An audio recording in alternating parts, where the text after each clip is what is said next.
The Google Doc for the summer camp roommate list is humming with activity. And as you scroll past name after name, the realization hits like a physical weight in your chest. Everyone else has already paired off. Every single girl in your group has a +1. And you are the leftover. You are the one the youth leader has to find a spot for because nobody claimed you first. It's that moment where you suddenly feel like the background character in your own life. You're watching the group chat move a mile a minute, seeing the locket photos of the sleepover you weren't at, and realizing the girl that you've labeled bestie in your head has you labeled as her plan B.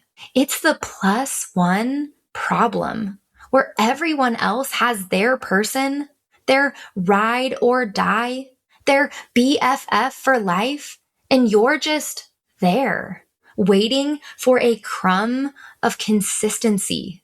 And I know the Pinterest girly aesthetic makes it look like everyone is out here living in a permanent state of matching hoodies and sunset vlogs. But the reality for so many of us is much messier. It's the hot and cold vibes.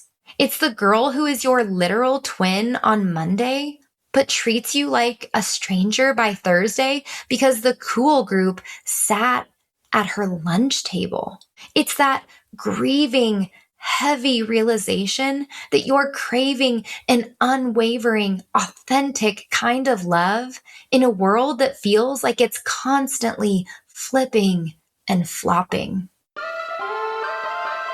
5, 4, 3, 2. Hey girls, welcome to For Real, Let's Talk. This is the ultimate spot for low-key, curious girls who are ready to spill the tea and ask all the questions, no matter how big, small, or even a little extra. Girl, it is time you stop trying to blend in. Jesus calls you to stand out. So let's get into it. I'm your host, Cassie Lavelle, and I am so excited to unpack all things girl with you today. Grab your earbuds and let's vibe. For real, let's talk.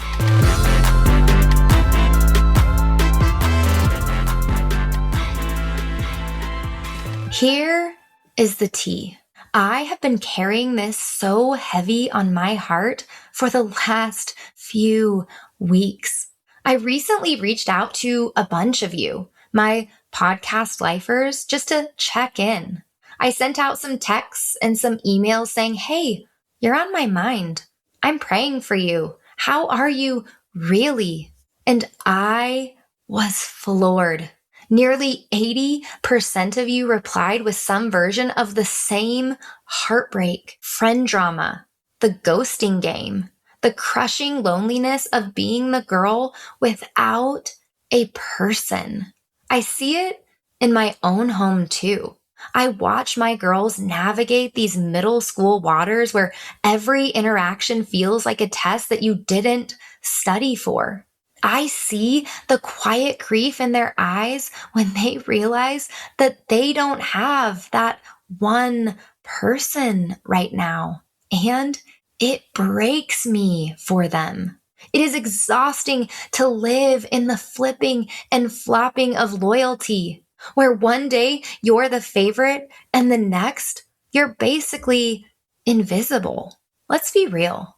We are out here giving bestie energy to people who can barely give us classmate effort. We've pinned BFF goals on Pinterest and we're trying to live them out with girls who are still playing musical chairs with their loyalty. If you feel like broken pottery today, forgotten, or only used when it's convenient, you are standing in a very old, very sacred shadow. In Psalm 31, David cries out that he is an object of dread to his closest friends. He says people literally see him on the street and flee from him. If the man after God's own heart knew the sting of being the odd man out, then your pain isn't a sign that you are less than. It's a sign that you are human. We are all out here chasing a ride or die that most people are too broken to give. We want unwavering love, but we're looking for it in girls who are just as insecure and hot and cold as we are. Here is the elite level truth that you need to hear today. Your worth is not a consensus. Your value is not decided by a group chat, a roommate assignment, or a +1 invitation. Hebrews 13:8 says, Jesus Christ is the same yesterday, today, and forever. He is the only one who doesn't have a mood when he talks to you. He doesn't check who else is in the room before he claims you. While the girls at youth group are busy clicking save on their roommate pairs, God is looking at you and saying, I have called you by name. You are mine. Babe, stop auditioning for a part in a group that doesn't appreciate the performance. You are already cast. You are already chosen. You are already the +1 of the creator of the universe. He isn't hot and cold about you ever. He is all in all the time. If you are sitting in the to be assigned seat today, I want you to take a deep breath. You are not invisible to him, and you are not invisible to me. You are a lifer, and you are loved unwaveringly. Now, we can't just sit in the sadness. Am I right? We need a game plan because this is real. We need tools for when the bestie vibes go south in our lives. So, I want to take you into a story that honestly feels like a 2026 Pinterest drama, but happened thousands of years ago. Imagine two sisters, Leah and Rachel. If they had lockets or YouTube channels, it would have been a mess. Jacob, the guy in the middle, was obsessed with Rachel. He worked 7 whole years just to marry her. But through a wild series of switcheroos by Leah and Rachel's dad, he ends up marrying Leah first. Leah is the girl who was never the first choice. She was always the default. She lived her entire life watching the person she loved most look past her to see someone else. She kept thinking, if I just do this, or if I just provide that, then he will finally pick me. Then I will be the favorite. She was auditioning for a role that she was never going to get from a human. If you have your Bibles, grab them with me. Physical, digital, whatever you've got. We are flipping to Genesis 29. We are deep diving into Leah's transformation because she goes from desperate for a bestie to devoted to the king. And she gives us 3 epic takeaways for your friend drama right now. Look at verse 32. Leah has her first son and names him Reuben, saying, surely the Lord has looked on my affliction, for now my husband will love me. Then she has a second son, Simeon, and says in verse 33, because the Lord has heard that I am hated, he has given me this son also. Do you see what she's doing? She is literally naming her children her legacy after her rejection. She is looking at her situation and saying, I am the unloved one. I am the second choice. I am the plan B, which brings us to our first point. Number 1, stop naming your life after your rejection. Leah was letting her unchosen status define her whole identity. She was tagging her life with the labels that Jacob gave her. Here is the tool. Check your internal labels. Are you naming your season the girl that no one wants to room with? Or the backup friend? When you label yourself by how others treat you, you give them power to tell you who you are. Stop letting girls who are hot and cold write your biography. Now, let's look at verse 34. She has a third son, Levi, and says, now this time, my husband will be attached to me. Sis, she is still chasing. She is still trying to earn a spot at the table. But then everything changes in verse 35. This is the elite level pivot.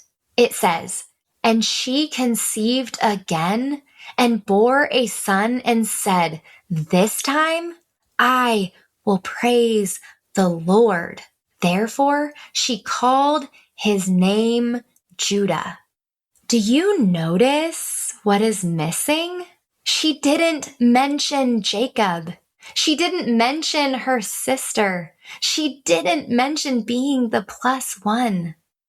This brings us to point number 2, the Judah pivot. Look up, not across. Leah finally stopped looking at the person who wasn't picking her to fulfill her, and she looked to God. Judah literally means praise. Here is the tool. When you feel the sting of the group chat moving on without you, do a Judah pivot. Stop staring at your phone waiting for a notification and start staring at the one who already gave you a crown. Praise is the ultimate weapon against feeling like a leftover.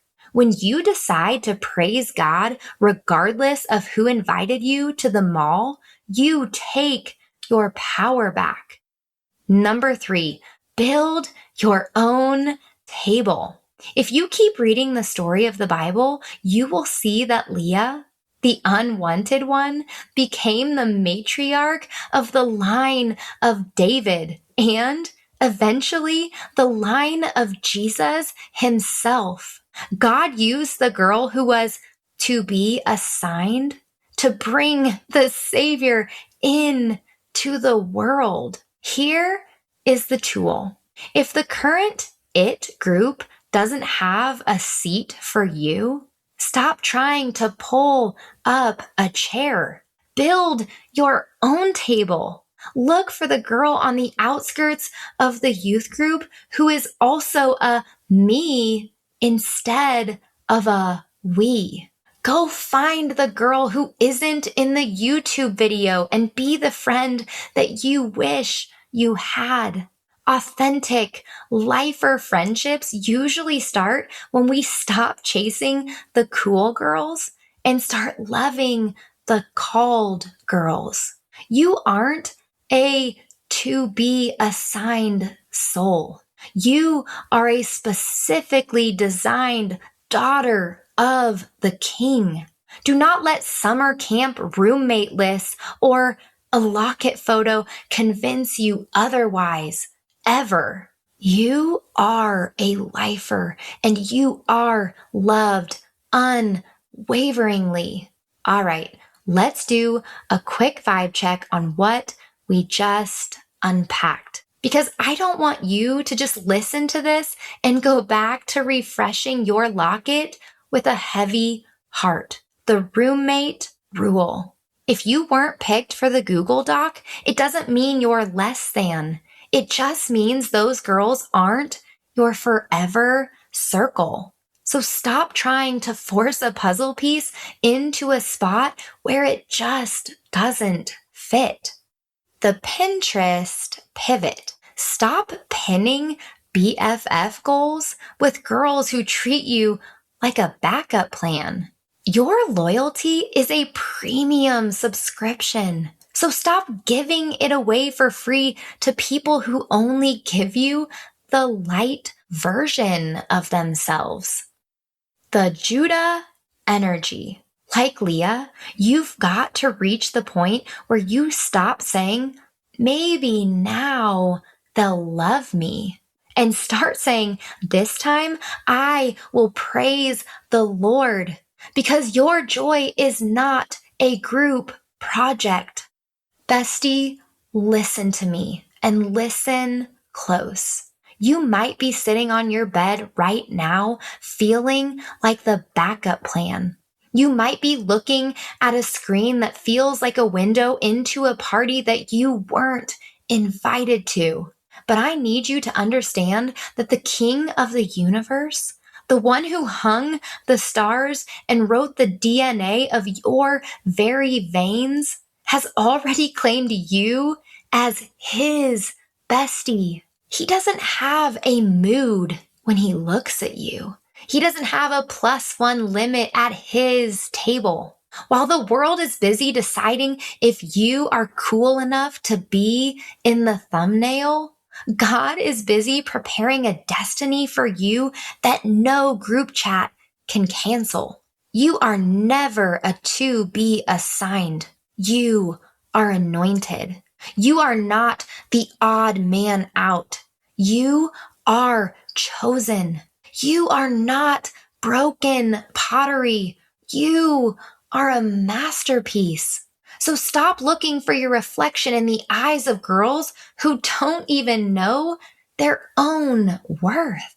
Look into the eyes of the Father who says you are his very favorite every single day without fail and without flipping or flopping. You are a lifer. You are loved and you are never, ever alone. So go build your own table today. He picked you and he will always pick you. End of story. All right, Queen, that's a wrap. If you haven't yet, what are you waiting for? Hit subscribe now. Your subscription matters. Every new subscriber makes our impact stronger, so help us spread the love. Got questions? Hit us up on our website, YouTube, Instagram, or TikTok. Links are in the show notes. Remember, my line is always open for questions, comments, or even prayer requests. Email me anytime. And make sure to sign up for our email blast so you're the first to know about the latest updates. Remember, God calls you to be salty. Find your identity in Christ and go make disciples. Hey, thanks for tuning in. And until next time, stay salty, sis.